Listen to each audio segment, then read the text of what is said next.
Break के बाद एक बार फिर आपका स्वागत है। नजरिया में हम खास मुलाकात कर रहे हैं इस वक्त मध्य प्रदेश बीजेपी के उपाध्यक्ष विजय लूनावत से।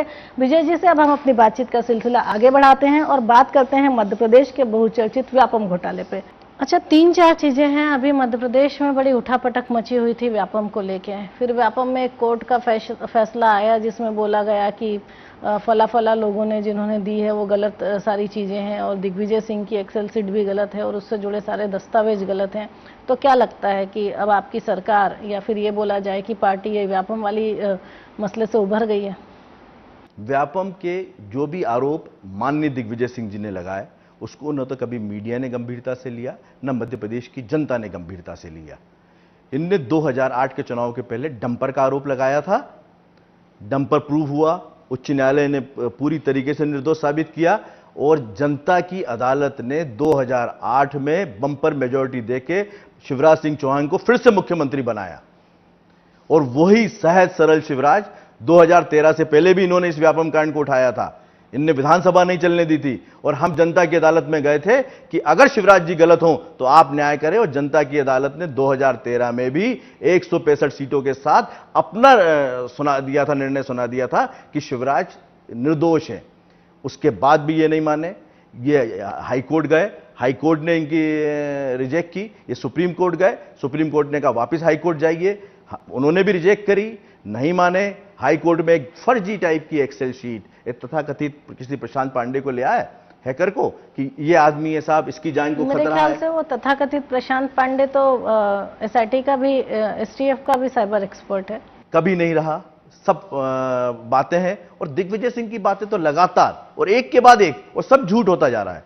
वो एक्सेल शीट जो बनी, कोर्ट ने खुद ने कहा कि ये एक्सेल शीट आप 2013 की बनी बता रहे हो और जिस सॉफ्टवेयर पे बनी, जिस कंप्यूटर पे बनी, वो 2014 का प्रोडक्शन है। आखिर किसी चीज की एक हद होती है और कम से कम दिग्विजय सिंह जी, बंटा ठाकुर जी को भी समझ जाना चाहिए कि मध्य प्रदेश की जनता गुमराह होने वाली नहीं है।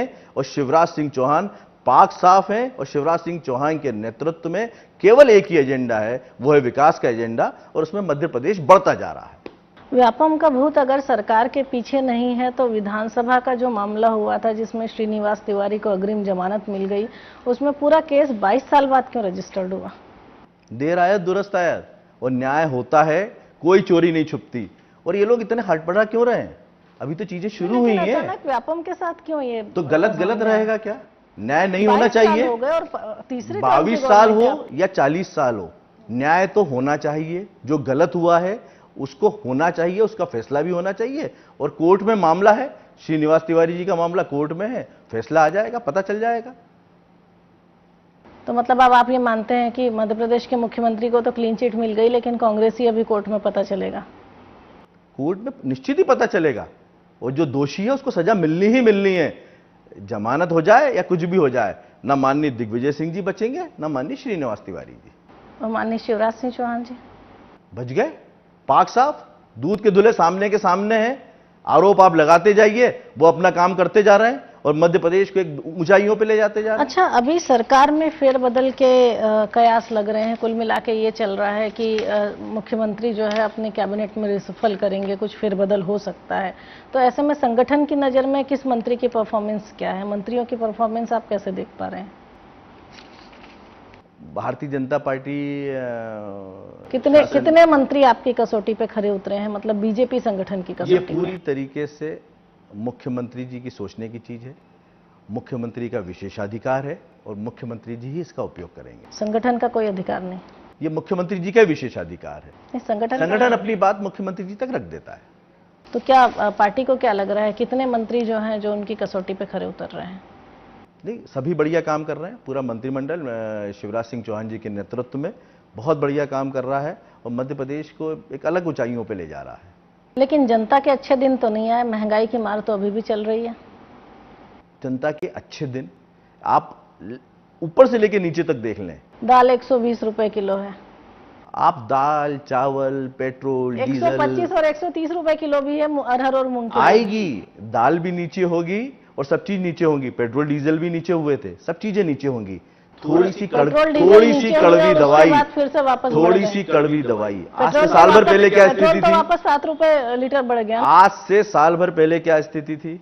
साल भर पहले इस देश का नाम लेने वाला कोई नहीं था। नाम आज कितना आज है? आज आज चाहे विदेश हो चाहे देश हो, हर जगह मोदी जी का डंका बज रहा है। और मोदी जी, एक दिन की छुट्टी नहीं ली उस आदमी ने।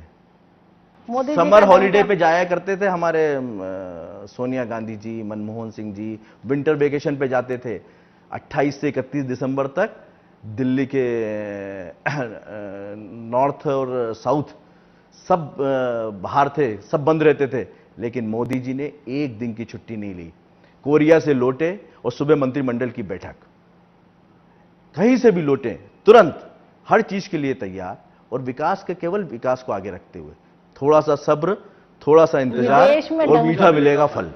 विदेश में डंका पीट रहा है और देश का आदमी सोच रहा है कब अच्छे दिन आएंगे। पूरा 1 साल बीत गया। आएगा। जब 60 साल में इन कांग्रेसियों ने ऐसी दुर्गत कर दी है तो अच्छे दिन आने में भी समय लगेगा।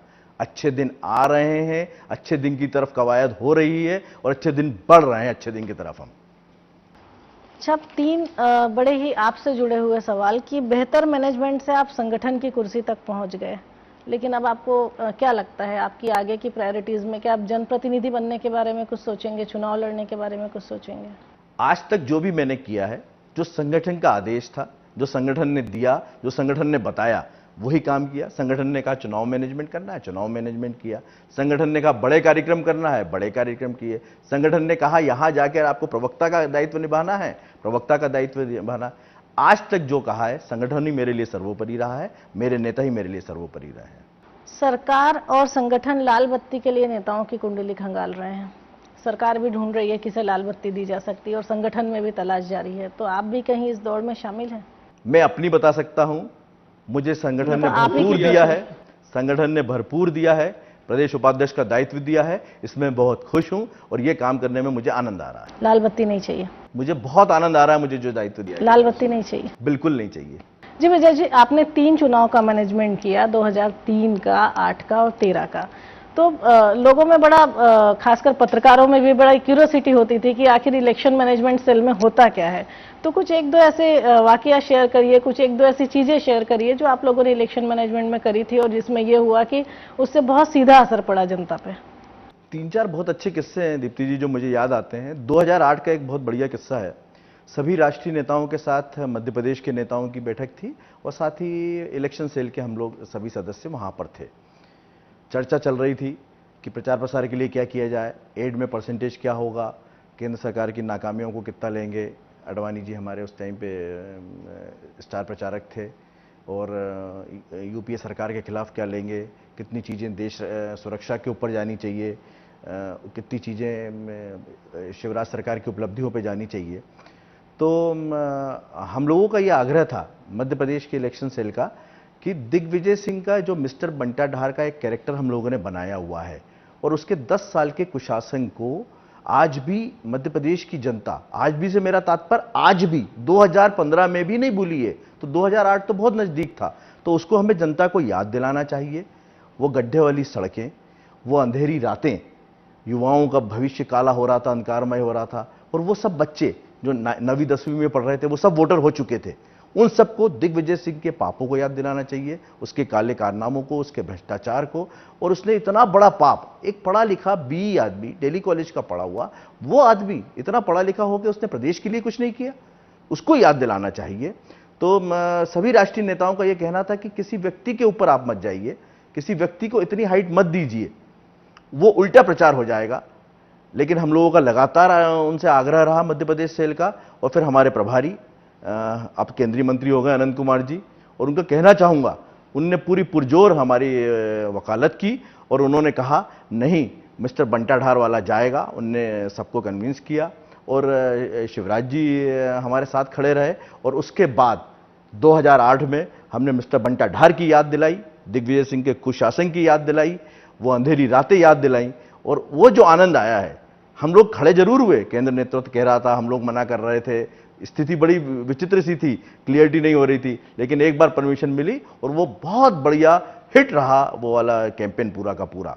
उस कैंपेन की खास बात तो आपको बताऊं कि 3 सालों में कोई सी एजेंसी हम लोग बाहर से कॉन्ट्रैक्ट पे नहीं लेते हैं, ये सब कुछ इन हाउस है। तो जो आप मीडिया को भी लगता था ये होता क्या है अंदर, और उस होते का एक मजेदार किस्सा भी यह है कि वहां का जो इलेक्शन सेल था भारतीय जनता पार्टी कार्यालय का, उसका नाम हमारे बड़े नेताओं ने चुनाव आयोग ही रख दिया था कि इतना स्ट्रिक्ट है कि वहां ना कोई घुस सकता है। वो कहते हैं अंग्रेजों की जमाने की जेल है, कोई परिंदा भी पर नहीं मार सकता, ऐसा वो चुनाव सेल हो गया था।